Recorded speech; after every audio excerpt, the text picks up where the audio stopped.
Here's how to create a text fade animation in Premiere Pro.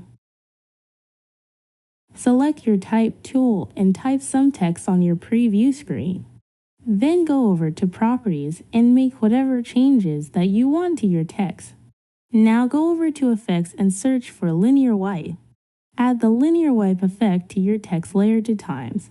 Under Effect Controls, find the first Linear Wipe effect and click the stopwatch button for transition completion.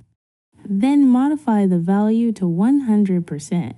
Now change the wipe angle to -90 degrees. Set the feather value to 900.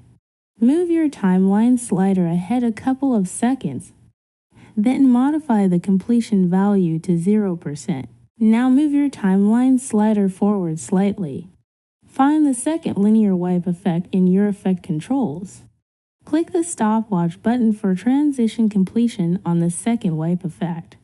Modify the feather value to 900. Now move your timeline slider ahead a couple more seconds. Finally, modify the completion value to 100% for this second wipe effect.